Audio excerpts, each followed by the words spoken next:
Tapi untung aja X-nya cuman satu ya di depan ya, nggak XXX Scorpio gitu ya. Scorpio XXX XXX Scorpio. lain nanti link dia jadi link. Jadi minta kodenya berapa?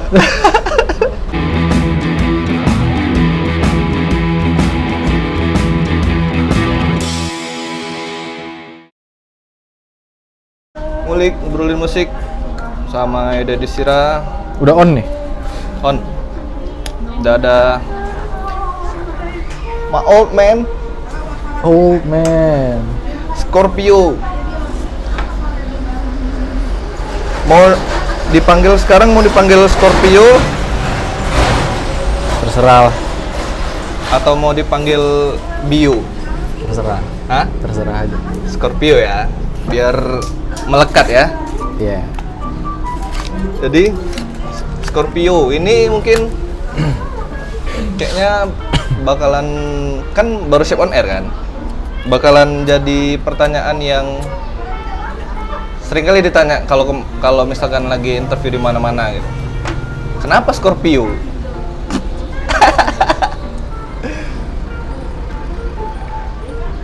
Zodiak. Itu zodiakmu. Scorpio. Zodiak apa tuh, Bang?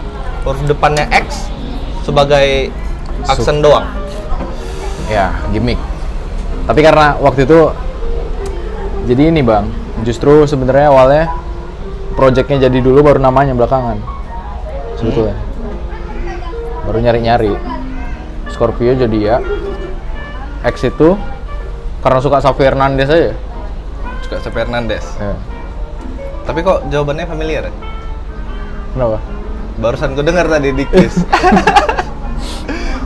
Jadi ini pertanyaan yang dikasih sama Kiss barusan ini, nanti kuulangi lagi. Jadi yuk. Tapi untung aja X-nya cuman satu ya di depan ya, nggak XXX Scorpio gitu ya. Scorpio XXX XXX Scorpio. lain nanti link dia jadi link. Jadi minta kodenya berapa?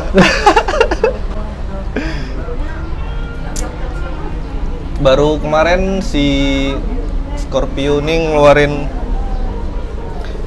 debut single itu ya. Single Know Your Enemy. Ya. Itu dia coba cerita dulu dikit waktu garap. Ini kan pembukaan dari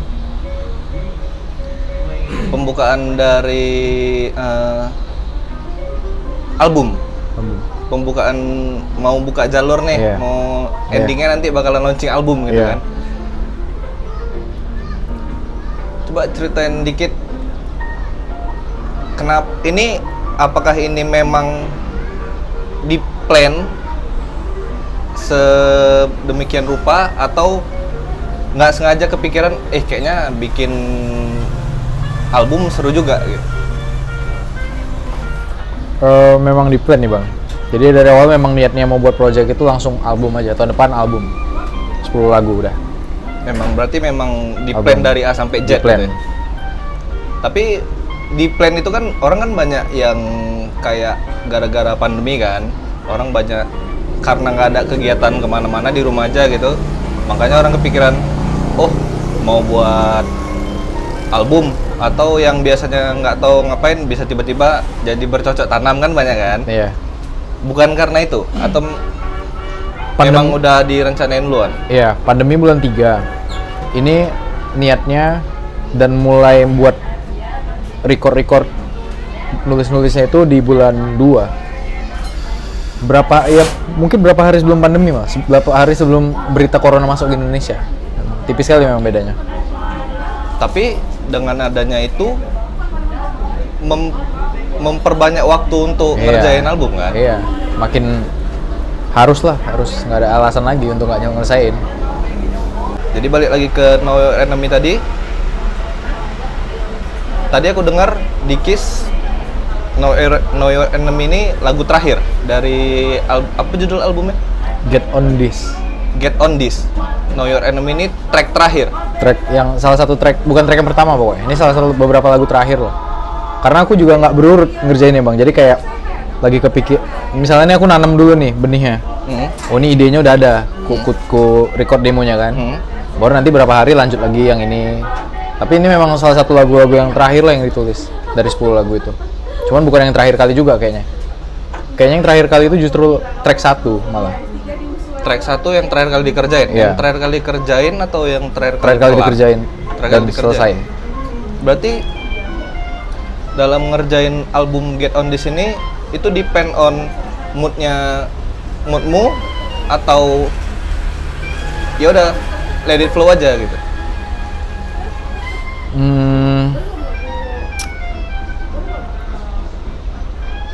Mood. Depend on mood. Berarti kalau gitu misalkan sering bongkar lah ya. Iya. Itu sering di kali. lagu. Sering kali. Udah jalan 3/4, tadi kayaknya ketemu ide baru nih. Iya. Bongkar lagi. Bongkar lagi. Karena kan kalau misalkan jadi kita ngerjain album ini, kita mau apa namanya ya, kayak kalau misalkan lah kita sebagai musisi gitu kan, apalagi si Scorpio ini dia bisa main semuanya, harusnya secara garis besarnya dia udah pasti sangat detail kalau misalnya ngerjain sesuatu. Kalau musisi udah bisa main semuanya, udah pasti cerewet. Iya. Ya kan? Iya, presisi. Nah, harus presisi, misalkan nggak ada yang namanya kalau misalkan udah jalan nih, udah terlanjur jalan gitu, udah mau komplit lagunya. Iya. Tapi kayaknya ada lebih ide yang lebih fresh, yang lebih enak, kayaknya lebih cocok. Iya. Ulang lagi. Iya. Malah di album itu ada 3 track yang udah belum separuh juga lah. Udah mulai, udah record, di take down juga jadi. Nggak kepake. Nggak pakai, buang. Memang plusnya kalau misalkan musisi bisa main semuanya ya itu enak, dia bisa ngerjain semuanya. Kayak idolaku si Benny Grab. Benny Grab kan dia juga ada bikin project solo yang Oh iya, abang pernah cerita waktu itu sama aku. ah, Aku mau buat solo, jauh, udah lama kali, bertahun lalu itu. iya, Abang ngechat aku kan? iya. Aku nanya kan. Iya. Tapi kendalanya di mana dulu? Player. Player. Iya kan? Player kan kemarin? Karena kenapa aku ngechat Scorpio kan? Karena ya aku pun kemarin itu mikirnya, aduh si Scorpio lagi sibuk nih kayaknya. Kemarin itu kok lagi main sama Oslo, ya kan? Iya. Lagi sering main sama Oslo, abis itu tiba-tiba cabut Jakarta, Iya. sebentar kan? Iya. Nah, terus pun rumah kita jauh sekarang kan? Iya. Jadi kayaknya bakalan susah untuk nge-match-kan waktunya kita kan. Makanya aku begitu dengar, oh Bio nih pasti lagi garap nih. Abis itu waktu ku dengerin dan ku ikutin sampai akhirnya Know Your Enemy ini keluar. Oh, berarti Bio dia underground nih pergerakannya. Iya. Karena kan memang nggak ada lagi nggak pada main juga kan, musik-musik lagi pada lesu kan, gara-gara ini kan, orang mau gigs juga nggak ada jadinya kan. Ya udah, endingnya begitu keluar Know Your Enemy, aku itu lagi di Sun. Waktu aku tengok storymu ngerilis itu kan, habis itu aku dengerin langsung, anjing gini. Bio. Habis itu ya udah. Makanya aku kepikiran buat ngajak dengerin ngulik gitu. Jadi kalau misalkan Scorpio aku manggilnya Yo kan masih masuk kan. Iya. Yo, Scorpio panggil belakangnya aja Yo. Iya, oke. Jadi kan Yo. Oke. Eh, Iya. Ini other side-mu atau memang ya ini memang udah kan kadang-kadang kayak misalkan si Baskara tuh Iya. Fish Iya. Hindia. Hindia kan itu kan kayak sisi lainnya dia gitu. Itu ini project ini memang sisi lainmu atau memang direncanakan, tadi kan dibilang direncanakan A sampai Z kan, apa ini memang udah dari dulu dipikirkan akan seperti ini? Sebenarnya agak ini juga, Bang.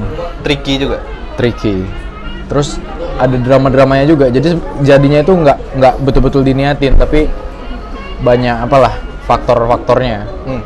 Kayak misalnya berantem sama orang terdekat misalnya.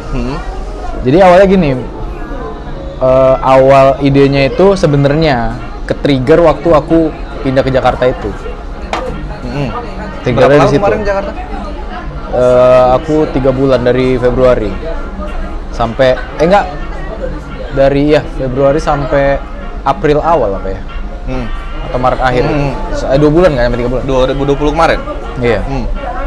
Jadi triggernya itu di situ. Waktu aku ke sana, aku datengin beberapa event, lihat-lihat environment musik di sana. Kayaknya memang apa ya? Jadi kayak kalau misalnya kita di kota kita ini kan, kita agak kayak terlimit gitu. Iya. Kayak kita mau maju, ini nggak bisa jadi apa-apa gitu. Tapi ketika udah nyampe sana, langsung kebuka. Ternyata bisa punya masa depan kalau kita memang betul-betul gitu. Jadi triggernya di situ. Gitu. Jadi ya udah buat aja, mumpung masih bisa gitu. Tapi kan endingnya kau nge-launching project ini di sini. Iya. Karena sebenarnya waktu itu memang rencana awalnya launching Jakarta.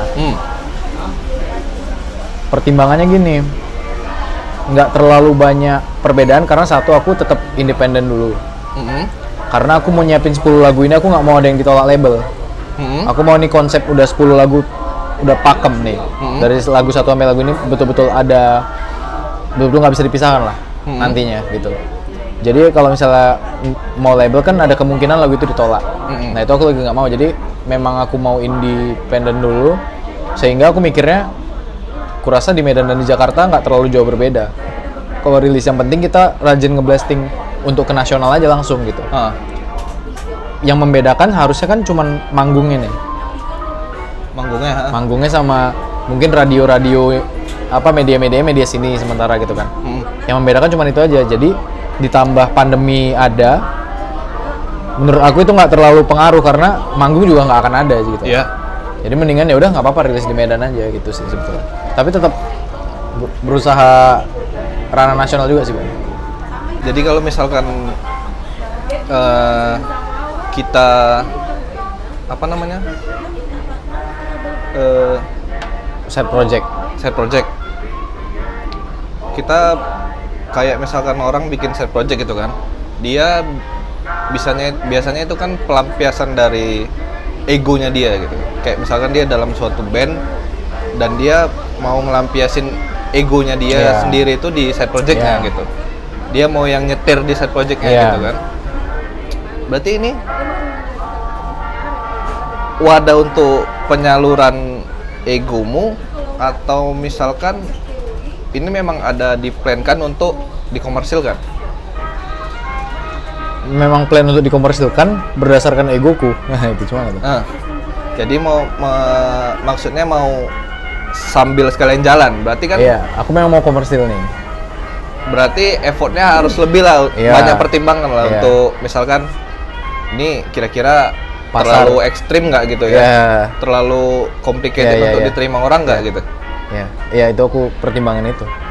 Tapi kebetulan di tahun 2020 kemarin dan sekarang kan semenjak masa-masanya ya udah masanya Spotify segala macem, kayaknya pasar Indonesia udah agak mulai lebih, segmennya tuh mulai hilang.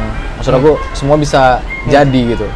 kayak artis-artis sekarang juga yang top 10 artis di Indonesia yang lagi top-topnya juga sekarang berbagai macam warna kan menurut aku gitu. Jadi memang lagi momennya aja bisa ya udah buat apa yang kau buat gitu. Yang kau pengen.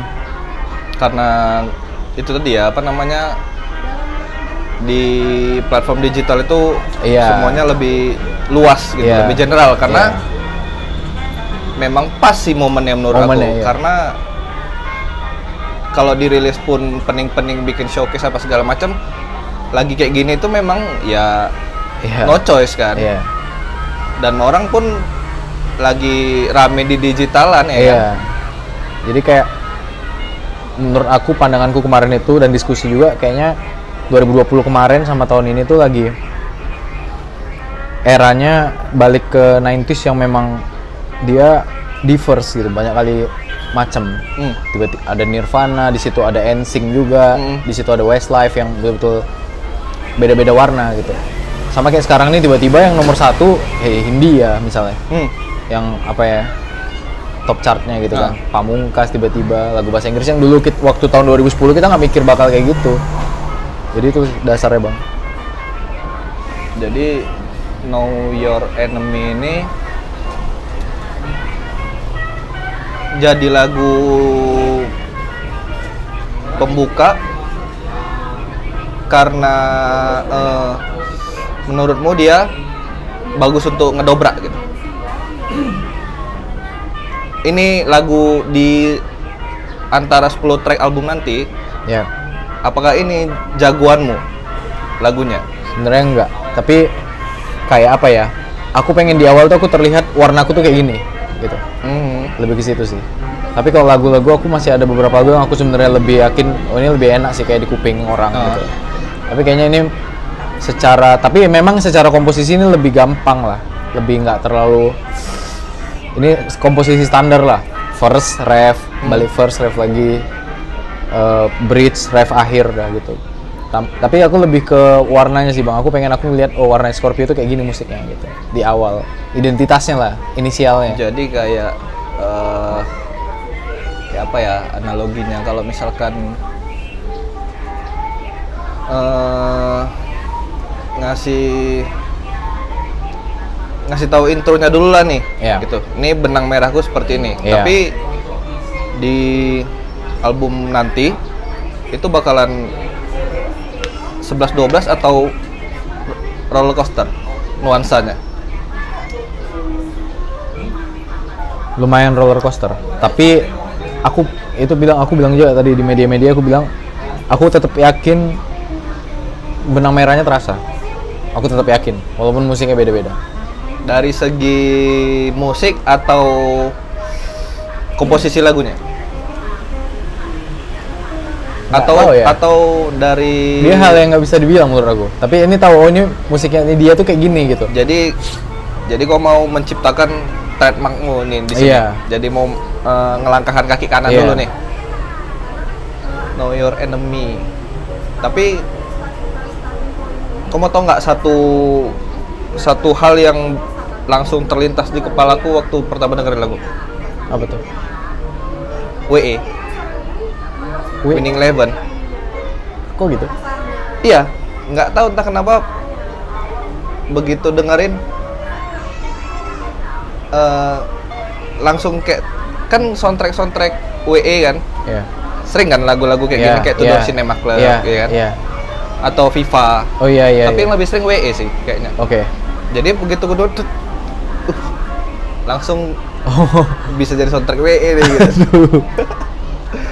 Tapi itu imajinasiku pertama kali waktu dengerin lagu, anjir ini kayak soundtrack WE. Tapi keren sih, serius. Thank you. Yang aku paling suka itu yang suara dad. Ya, itu badan lagu inti lagunya itu kan? Ya kan? Sama teriaknya. Oke.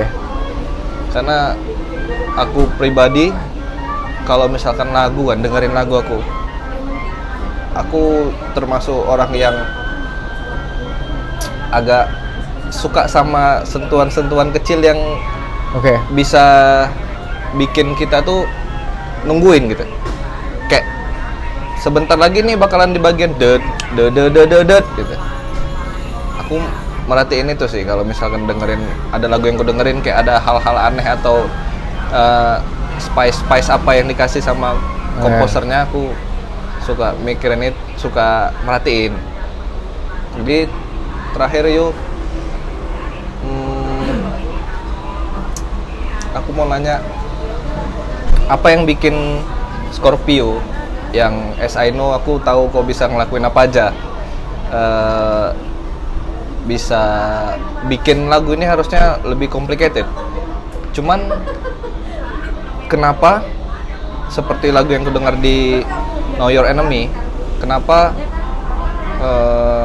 kok cuman keep that groove, nggak macem-macem, nggak ribet-ribet, abis itu komposisinya nggak yang ngejelimet gitu, kenapa? Kenapa bisa kayak Berat gitu? nih ya. Berat. Sengaja, ini udah disiapin? Enggak.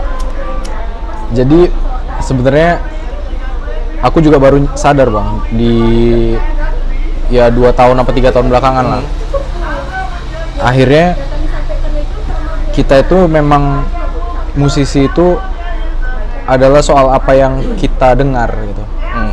Ya kan, bukan kita mainkan. Tapi kalau kita dengar misalnya seminggu kita dengerin ini aja, si satu artis atau album apa, seminggu itu kita dengerin itu aja. Terus kita coba buat lagu di hari itu, yang keluar tuh bakal yang di situ-situ itu gitu. Iya.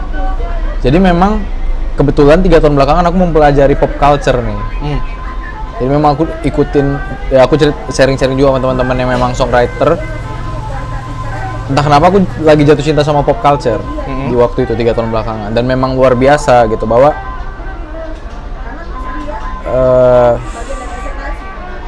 ternyata waktu zamannya apa ya, zamannya gila technical segala macam ya kan, pernah di zaman itu semua orang, semua musisi. Kita sempet sepele sama pop culture nih, ya kan? Umur Ya di usia waktu itu. Kita sempat sepele, ini kenapa sih orang buat lagu kayak gini gitu? Kenapa ada Ed Sheeran? Kenapa? Ternyata setelah ditarik itu memang apa ya? Itu bukan tolak ukur musikalitas sebetulnya. Iya. Kadang kita dulu mikir, oh ini musikalitasnya nggak ada ini buat kayak gini. Tapi ternyata orangnya gila-gila gitu sebetulnya. Tapi mereka memang berniat membuat musik untuk bisa didengar orang gitu. Akhirnya pokoknya 3 tahun belakangan itulah aku jadi mulai denger John Mayer. John Mayer kan kayaknya di tengah-tengah lah itu. Ya, Ya. nggak simpel-simpel kali. Iya, masih ada terasa dia mau segmen beratnya juga, masih mau diambilnya. Jadi di situ aku suka sama abang, tau lah, kita kan udah lama main drum bareng kan. Jadi semenjak aku tahu John Mayer itu,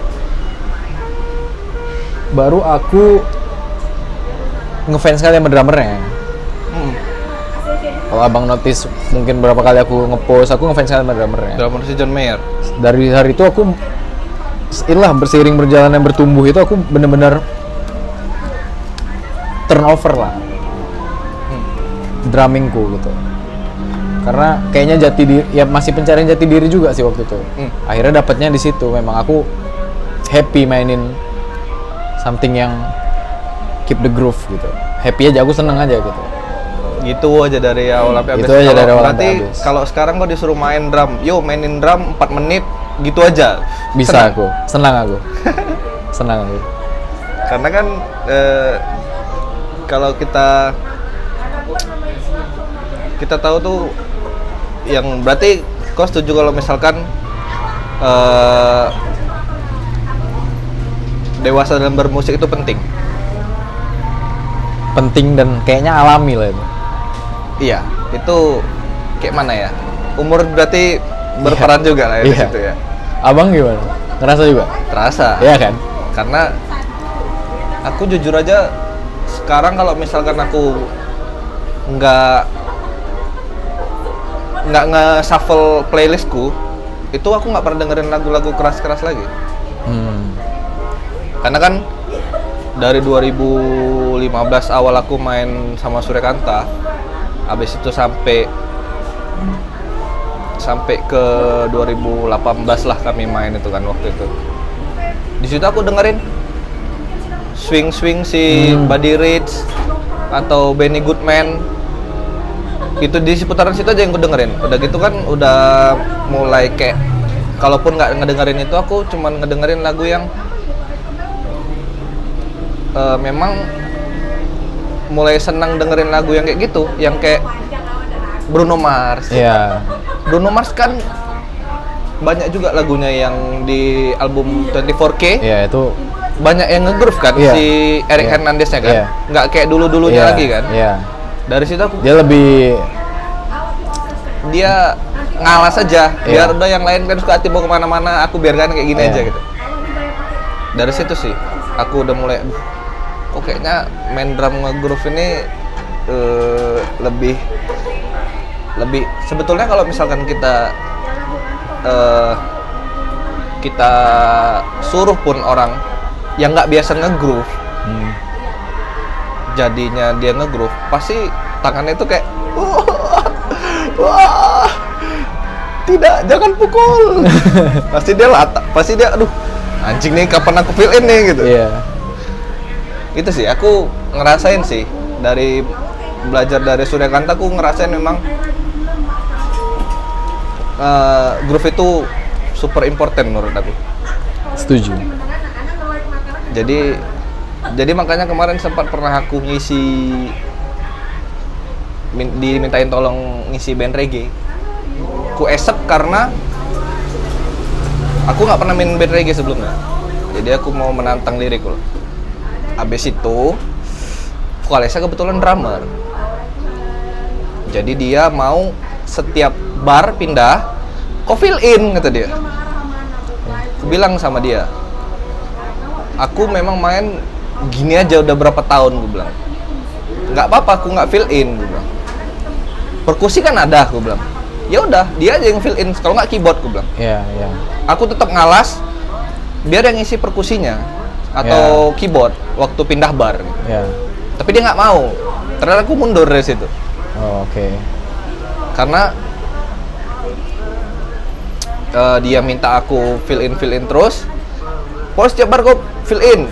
Sebetulnya masalahnya cuman di kalau misalkan aku nggak fill in, dia nggak tahu lagunya udah sampai mana. Oh, vokalisnya oke. itu. Makanya dia marah kalau aku nggak fill in. Oke. Jadi tuh endingnya aku tinggal. Get on This rencananya dirilis Maret. Nanti ada bakalan ngedobrak pakai single lagi. Ada Februari 1 biji.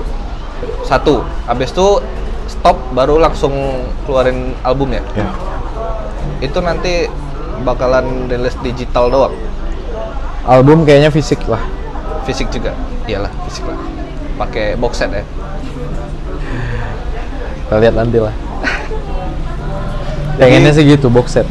Box set yuk. Iya.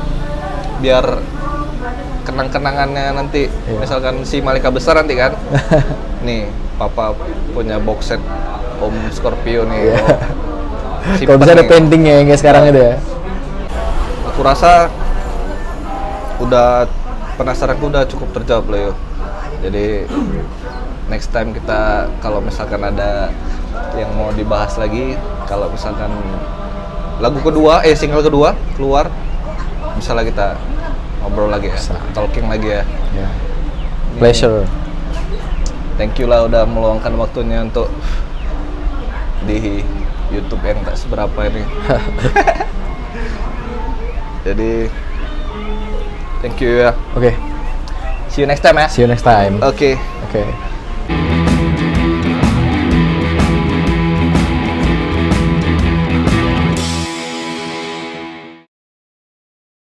Kita fokus ke Know Your Enemy ini lah dulu. Itu dia kok nggak kena giling knalpotnya di Lapang Merdeka.